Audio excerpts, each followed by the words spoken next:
ایران نے field marshal Syed Asim Munir کا دورہ انتہائی مثبت قرار دے دیا ہے۔ ایرانی صدارتی دفتر سے جاری بیان میں کہا گیا ہے کہ فیلڈ مارشل عاصم منیر کا ایران کا دورہ انتہائی نتیجہ خیز رہا۔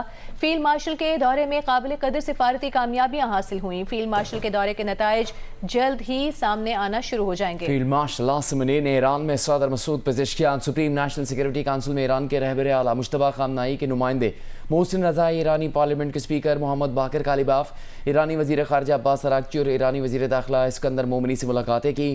ملاقاتوں میں کشیدگی میں مزید اضافے کی روک تھام، آبنہ ہرمز دوبارہ کھولنے اور تنازع کے جلد خاتمے کے لیے اقدامات پر گفتگو کی گئی۔ غیر ملکی خبر ایجنسی رائٹرز کے مطابق دورے سے قبل فیلڈ مارشل عاصم منیر کی امریکی صدر ٹرمپ اور اعلیٰ امریکی حکام سے بات چیت ہوئی تھی۔ امریکی جریدے بلومبرگ کے مطابق دورے کا بنیادی مقصد واشنگٹن اور تہران کے درمیان تعطل کا شکار مذاکرات کو دوبارہ پٹری پر لانا تھا۔ فیلڈ مارشل عاصم منیر کے دورے ایران کی عالمی میڈیا پر بھرپور کوریج کی گئی۔ امریکی صدر ڈونلڈ ٹرمپ نے دعویٰ کیا ہے کہ ایران اپنی فوج کے بڑے حصے کو تنخواہوں کی ادائیگی میں ناکام ہو رہا ہے اور یہ انتہائی سنگین انسانی بحران ہے۔ سوشل میڈیا پوسٹ میں ٹرمپ نے ایران کو ناکام ہوتی ریاست لکھا، کہا اسلامی جمہوریہ ایران اپنی فوج کے بڑے حصے کو تنخواہیں ادا نہیں کر رہا ہے۔ ٹرمپ نے ایران پر ایسے مظاہرین کو ہلاک کرنے کا الزام بھی لگایا جو احتجاج نہیں کر رہے۔ ٹرمپ نے اپنے دعووں کے حق میں کوئی ثبوت نہیں دیا، تاہم کہا کہ یہ سب کچھ اب رکنا چاہیے۔ ایرانی وزیر خارجہ عباس اراغچی کی عمانی ہم منصب سے تہران میں ملاقات ہوئی۔ عرب میڈیا کے مطابق دونوں وزراء خارجہ نے آبنائے ہرمز سمیت خطے کی صورتحال پر بات چیت کی۔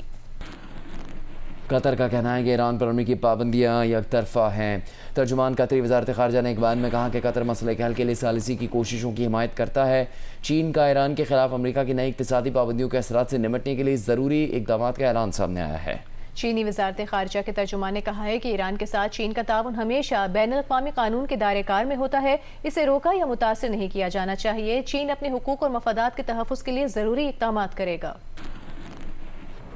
وفاقی وزیر داخلہ محسن نقوی سے امریکی ناظم الامور نیٹلی بیکر نے ملاقات کی، جس میں خطے کی مجموعی صورتحال، امن و استحکام سے متعلق امور، پاک امریکہ دو طرفہ تعاون اور مختلف شعبوں میں تعاون بڑھانے پر بات چیت کی گئی۔ پولیس آفیسرز کے باہمی پروگرامز اور ٹریننگ سے متعلق بھی گفتگو کی گئی۔ ملاقات میں منظم جرائم، منشیات اور انسانی اسمگلنگ کے خلاف باہمی تعاون بڑھانے پر اتفاق کیا گیا۔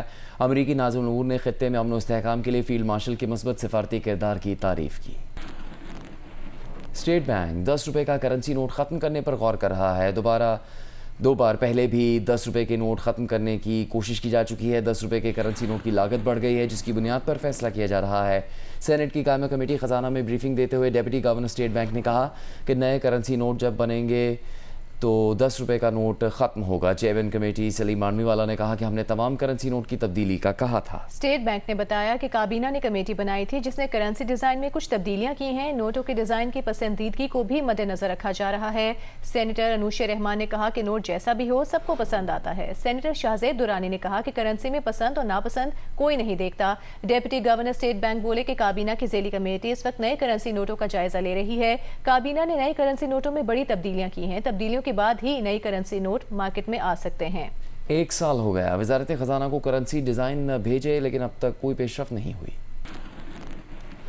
Chairman P T I barrister Gohar کا کہنا ہے کہ بانی پی ٹی آئی کو ہسپتال منتقل کرنے کا پلان آخری لمحے میں تبدیل ہوا۔ اگر ایسا نہ ہوتا تو ہم کافی آگے جا چکے تھے۔ ہماری کوششوں پر پانی ڈالا گیا۔ سپریم کورٹ کے احکامات پر عمل درآمد ہونا چاہیے تھا۔ بانی پی ٹی آئی کا علاج سیدھا معاملہ تھا۔ جس نے بھی روکا اچھا نہیں کیا، جس نے بھی آخری لمحے پر ہسپتال منتقل کرنے کا پلان تبدیل کیا غلط کیا۔ یہ بڑا ضروری ہے، دیکھو اس پہ سیاست نہ ہو، اس پہ بیان بازیاں نہ ہو، اور مختصر ہے جیسے بھی ہو۔ ڈاکٹر ابھی سپریم کورٹ نے آرڈر کیا ہے، سپریم کورٹ کا آرڈر لیٹر اسپرٹ میں امپلیمنٹ ہونا چاہیے تھا، اور اس آرڈر میں سمپل یہ تھا کہ آپ اس کو شفا انٹرنیشنل ہاسپٹل شفٹ کریں، ایک بورڈ بنائیں، بورڈ میں ان کی خان صاحب کی بہن اور ان کے ذاتی معالج شامل ہو، اور آپ ان کے ٹیسٹ کریں اور علاج کریں۔ یہ سمپل میٹر تھا۔ جس نے بھی ڈائیورٹ کیا، جس نے بھی اس کو روکا، اچھا نہیں ہوا۔ ہم چاہ رہے تھے کہ یہ matter once and for all ختم ہو جاتا، کہ سیکیورٹی کنسرن ہمارا بھی، اور ہم نہیں چاہتے کہ سیکیورٹی کوئی وائلیشن ہو، وہ کسی کی طرف سے بھی نہ ہو۔ اور ہمیں کہیں بھی اسٹیج پہ کبھی بھی حکومت نے یہ نہیں کہا تھا کہ شفا منتقلی میں کوئی سیکیورٹی وائلیشن ہوگی۔ ہم نے اپنے طرف سے سارے اسٹیپ لیے تھے۔ ہم نے اس کو کسی صورت سیاست کے لیے استعمال نہیں کیا۔ ہم نے کوئی ایسا بیانیہ نہیں بنایا ہے کہ اس کا الٹ ہو۔ آج بھی ہم یہی کہہ رہے ہیں کہ سپریم کورٹ کا آرڈر آج بھی امپلیمنٹ ہو سکتا ہے۔ اگر سننے والے سنتے ہوں، وہ عمل کرنا چاہتے ہوں تو آج کر لیں۔ بانی پی ٹی آئی سے نورین نیازی کی ملاقات ختم ہو گئی ہے۔ جیل ذرائع کے مطابق نورین نیازی اور بانی پی ٹی آئی کی ملاقات 40 منٹ تک جاری رہی۔ ملاقات جیل کانفرنس روم میں کروائی گئی۔ بات کریں گے اس بارے میں نمائندہ جیو نیوز شبیر ڈار سے۔ شبیر ڈار، کیا پتہ لگا اس ملاقات کے بارے میں؟ جی، نورین نیازی کی بانی پی ٹی آئی سے ملاقات ختم ہو گئی ہے اور یہ ملاقات 40 منٹ تک جاری رہی ہے۔ جیل کانفرنس روم میں نورین نیازی کی بانی پی ٹی آئی سے ملاقات کرائی گئی ہے۔ نورین نیازی جیل سے گورکھپور فیکٹری ناکے پر علیمہ خان کے پاس پہنچ گئی ہے۔ انہوں نے میڈیا سے کوئی بات نہیں کی ہے اور علیمہ خان کی گاڑی میں بیٹھ کر نورین نیازی روانہ ہو گئی ہے۔ دوسرے ہفتے میں یہ دوسری ملاقات تھی نورین نیازی کی، اور اس سے قبل بشریٰ بی بی کی فیملی کی بھی ملاقات کرائی گئی اور بانی پی ٹی آئی کی بشریٰ بی بی سے بھی ملاقات کرائی گئی ہے۔ شکریہ آپ کا شبیر ڈار، آپ تفصیل سے آگاہ کر رہے تھے۔ اسلام آباد ہائی کورٹ میں نجی اسپتال میں علاج کے لیے بانی پی ٹی آئی کی طرح کا ریلیف لینے کی 3 قیدیوں کی درخواستوں پر سماعت ہوئی۔ عدالت نے جیل حکام سے 27 اگست تک جواب طلب کر لیا ہے۔ سپرنٹینڈنٹ اڈیالہ جیل سے قیدیوں کی میڈیکل رپورٹس طلب کر لی گئی ہیں۔ جسٹس محمد آصف نے 2 صفحات پر مشتمل تحریری حکم نامہ جاری کر دیا۔ قیدیوں نے علاج کے لیے شفا یا قائد اعظم اسپتال منتقل کرنے کی استدعا کر رکھی ہے۔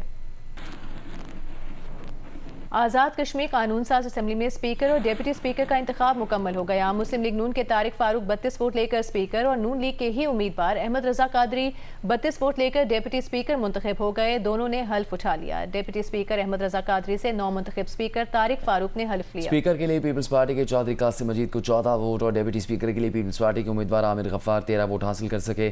1 ووٹ مسترد ہوا۔ چین کے دورے میں وزیر اعلیٰ پنجاب نے صوبے سنکیانگ کے پارٹی سیکرٹری سے ملاقات کی۔ ملاقات میں زراعت، آبپاشی، لائف سٹاک سمیت مختلف شعبوں میں شراکت داری کو فروغ دینے پر اتفاق کیا گیا۔ زراعت کے فروغ کے لیے ایریل وہیکل اور water levelling, digital crop monitoring پر اتفاق ہوا۔ زراعت میں بہتر پیداوار کے لیے چین کے آزمودہ بیج کے استعمال کی ضرورت پر بھی اتفاق کیا گیا ہے۔ وزیر اعلیٰ پنجاب مریم نواز نے ایگریکلچر، میکنائزیشن اور لائف سٹاک میں اشتراک کی پیشکش بھی کی۔ مریم نواز نے کہا کہ پنجاب زرعی پیداوار کے لحاظ سے پاکستان کا سب سے بڑا صوبہ ہے۔ پنجاب کوآپریٹ زون فارمنگ میں صوبے سنکیانگ کے تجربات سے مستفید ہونا چاہتا ہے۔ چین کے ساتھ زراعت، صنعت، معدنیات کے شعبوں میں وسعت دینے کے خواہاں ہیں۔ ابھی آپ کو بتائیں گے ہری پور میں بچی سے مبینہ زیادتی اور قتل کیس میں ملوث ایک اور ملزم کو گرفتار کر لیا گیا۔ ڈی پی او کے مطابق کیس میں ملوث گرفتار ملزمان کی تعداد 4 ہو گئی۔ 10 سال کے بچے کی نشاندہی پر بچے کی لاش برآمد کی گئی تھی۔ بچی سے زیادتی اور قتل کیس سے متعلق جے آئی ٹی تشکیل دی گئی ہے۔ خیبر پختونخوا اسمبلی میں خواتین اراکین نے ہری پور میں بچی کے قتل کے خلاف احتجاج کیا۔ ایک بیان میں وزیر اعلیٰ خیبر پختونخوا سہیل افریدی نے کہا کہ ہری پور میں 5 سال کی بچی کے قتل کی تحقیقات کے لیے خصوصی انویسٹیگیشن ٹیم تشکیل دے دی گئی ہے۔ بچی کے ساتھ مبینہ زیادتی اور قتل انتہائی افسوسناک و دلخراش ہے۔ واقعے میں ملوث عناصر کو قانون کے مطابق سخت ترین سزا دلوائی جائے گی۔ بچوں کے خلاف گھناؤنے جرائم کسی صورت برداشت نہیں کیے جائیں گے۔ بلوچستان کے ضلع پشین میں فائرنگ سے زخمی ایک اور مزدور دم توڑ گیا۔ جاں بحق مزدوروں کی تعداد 6 ہو گئی۔ ریسکیو حکام کے مطابق جاں بحق مزدوروں کی میتیں فورٹ منرو روانہ کر دی گئیں۔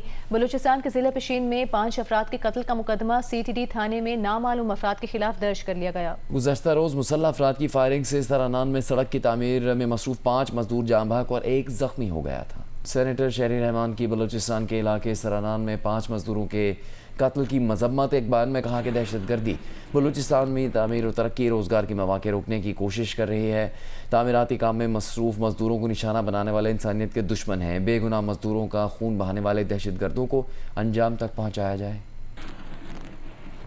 مری میں باڑیاں کے قریب مسافر بس کھائی میں گر گئی۔ حادثے میں 5 افراد جاں بحق، متعدد زخمی ہیں۔ زخمیوں کو ٹی ایچ کیو مری اور راولپنڈی شفٹ کر دیا گیا۔ مزید تفصیلات جانتے ہیں نمائندہ جیو نیوز جواد شوکت عباسی سے۔ جواد بتائیے گا۔ جی دیکھیں، میں اس وقت ٹی ایچ کیو ہاسپٹل کی ایمرجنسی کے باہر موجود ہوں اور آج مری میں ایک افسوسناک حادثہ رونما ہوا ہے۔ پنجاب اور خیبر پختونخوا کے سنگم باڑیاں کے قریب جو ہے وہ مسافر بس گہری کھائی میں جا گری۔ مسافر بس جو ہے وہ باڑیاں سے راولپنڈی جا رہی تھی کہ راستے میں جو ہے وہ افسوسناک حادثہ رونما ہوا ہے۔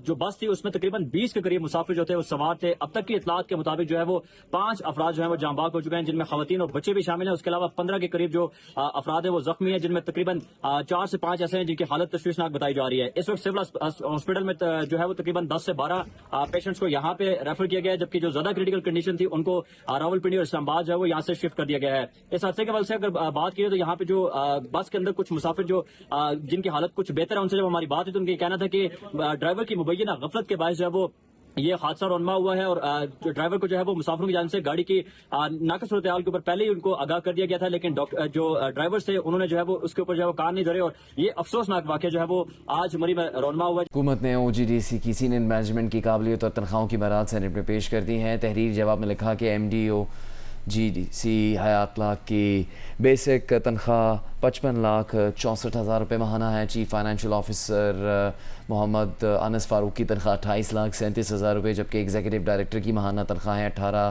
سے 22 لاکھ روپے کے درمیان ہیں۔ کمپنی کے جنرل مینیجرز کی ماہانہ تنخواہیں 11 سے 7 لاکھ روپے ہیں۔ کمپنی سیکرٹری وسیم احمد کی ماہانہ تنخواہ 6 لاکھ روپے ہے۔ تحریری جواب کے مطابق تمام افسران کے گھر کا کرایہ تنخواہ کا 45% ہے اور انہیں گاڑی اور فیول کی سہولت دستیاب ہے۔ کراچی کی مختلف سڑکوں پر ٹریفک کا دباؤ ہے۔ ایم اے جناح روڈ اور شارع فیصل پر ٹریفک سست روی کا شکار ہے۔ ٹریفک پولیس کے مطابق سہراب گور سے ٹول پلازا جانے والی سڑک پر گڑھے کے باعث ٹریفک متاثر ہے۔ داؤد چورنگی پر بجلی کی بندش کے خلاف علاقہ مکینوں کے احتجاج کے باعث اطراف کی سڑکوں پر ٹریفک کی روانی متاثر ہوئی۔ احتجاج ختم ہونے کے بعد ٹریفک کی روانی بحال ہونا شروع ہو گئی ہے۔